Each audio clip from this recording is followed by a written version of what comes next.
All right, I'm very excited today. We are at Politicon. We have a packed room. I don't even have to make that up. We actually have a standing room, only room at Politicon. I am here with Michael Steele. He is the former head of the Republican Party. Can I say that? Is that the official? You were the head of the Republican National Committee, but can I say chairman of the Republican National Committee, head of the party, the guy with the biggest target on his back. Yeah. Yeah, exactly. He is also the former lieutenant governor of Maryland. And are you still currently at MSNBC? I am. I'm an analyst over at MSNBC, so one of a very small group of conservative voices over there. Do they let you guys in over there? Who else? They do. We have to come in the back, but we get to come. I get to come in, and folks are very nice. It's really good. I get water, and every once in a while I get to say hi to people, so it's good. Yeah. I love it. Wait, who else are the conservatives over there? Joe Scarborough. Yeah. And me. Yeah. All right, good, very good, very good. Okay, so there's a ton I want to talk to you about, including cable news, so we'll save some of that for later. So let's just start first, because you are a Republican. Yes. Now, according to my notes they gave me here, you are black. Is that correct? Today, yes. Yeah. Well, I've been working on the tan, and I've gotten really good at it. So yeah. Yeah. All right. So a black Republican that was once the head of the party. I know. Imagine they exist. Explain that to me. It's called history, and a lot of folks really don't appreciate the very unique history between the Republican Party and the black community. It is our political home. It is where we first emerged in this country politically.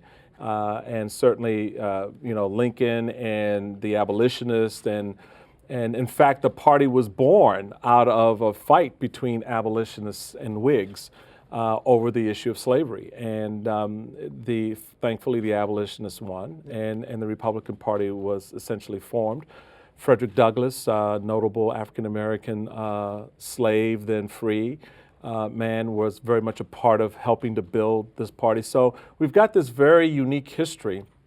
And as a young kid of 17, looking at getting involved politically for the first time, I was like, my mom, who is a Roosevelt Democrat, my family very much Democrats, and my mother raised me to say, hey, go out there and discover and decide for yourself. Don't let our party affiliation or what we're doing influence you just because we're Democrats and your aunt's a Democrat and your grandmother's a Democrat and your grandfather's a Democrat and your cousins are Democrats. Yeah. No pressure and we're gonna at change all. The locks unless you're a Democrat. Yeah. So I did. I went out and I did the study, and I realized that, this is our home. This is the political home for the party. Ronald Reagan was running for president in -- at that time. It was my first election to vote in. And he sounded a lot like my mom in terms of how my mother talked to me about me, as a young man in this country and, having opportunities, taking advantages of opportunities. So it connected, it resonated. And, I went and told Mom, hey, I registered as a Republican. And she looked at me and she said, Lord, why'd you do that? Why'd you do that? But, it's all been good. Yeah, so that's a lot of the history. But I think I'm going to guess that a lot of the people here would say, well, this doesn't seem to be the party for black people now. It's not, well... And I hate playing identity politics. Yeah, I don't want to get into that because that's a slippery slope on so many levels, for both parties, actually, who've really screwed up our politics with identity politics, and we can have that discussion. But I think there is a legitimacy to the point that we have, I think, failed over the last 50 years to appreciate that history. And I started with that history because, to me, it is an important place to start. Sure. Because you then follow that into the fight that would later come on civil rights. And the Republican leaders who themselves conservatives at that time, like their forefathers politically, the abolitionists, were stewards of this ideal in the Senate and in the House. And Lyndon Johnson knew that. And yet a political decision was made for crass political gain. And that was to that national politics, the idea of controlling the presidency or winning elections for Congress, meant more than other things. And we walked away. We walked away from the black community. And I think we are still paying the price for that. Yeah, so I think that's a good setup for the first part here, what does being a Republican in 2015 in America right now with our system is so screwed up, so wacky, I feel like people don't even know what the names are anymore. They don't. What does it mean to you? They've lost meaning because it's all gotten conflated into other labels. And so, whether it's Tea Party or it's conservative or it's this. And I just make the case that at the end of the day, there's a thread of value or of values or principles, ideals that you ascribe to, whether it is your view on the role of government in the lives of the American people. Historically, Republicans have not been anti-government. They have been for limited government. They think government is a legitimate entity. It has a legitimate purpose, though a limited purpose. Whether that thread or idea centers around how you view the culture. In other words, that morality and concerns for the unborn or whatever the issues may be, that's a part of that narrative. So there are broader strokes that have been used or sort of stripped down in a way that gets us into this crass political discussion about I'm right, you're wrong on an issue, and that's never really the goal. And I think I kind of sum it up this way, that I look at the party, and I certainly saw this as a county chairman and as national chairman and as state chairman, that even in a state like Maryland, I had Western Maryland, which was very conservative. I had where I lived in Prince George's in the Beltway area, which was very liberal. Right. You had Southern Maryland, which was conservative but trending purple. You had, so you have these different dynamics, and you have to kind of lead in that. You got to govern in that. And you realize that politics is really about the art of the possible.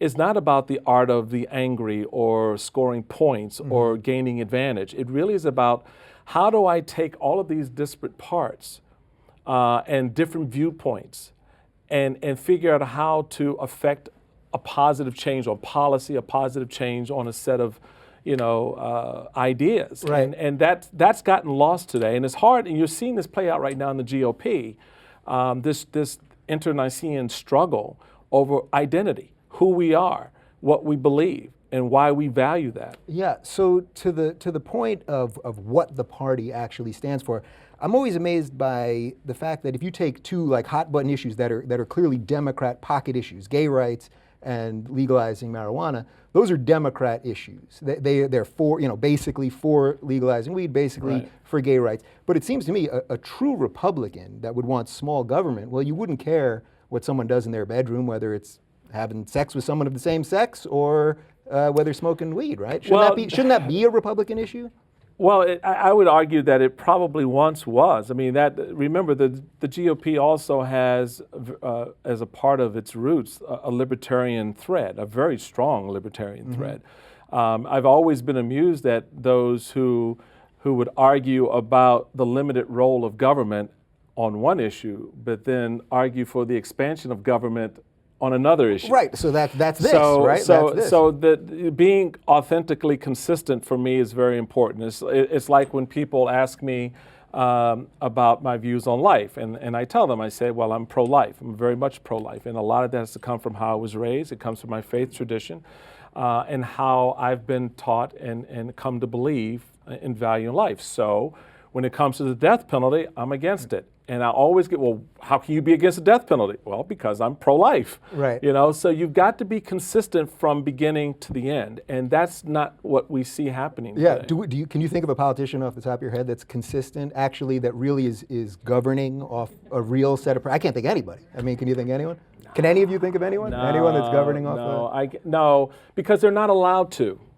They're not allowed to do it because the tensions inside both caucus are such that Latin coming back is so intense that, look, I grew up in D.C. and so the nation's capital has been in my backyard forever. And so I remember Washington when it was fun to be in Washington. And you could go, when I was a kid, I used to go sit on the Capitol steps at 11 o'clock. When I was in high school with my buddies, we'd grab a liter of Coke and a bag of chips. The soda. I'm just seeing what principles you're guided by. Yes. I threw in liter of Coke because I used to say we used to grab some Coke and a bag of chips, and people would look at me.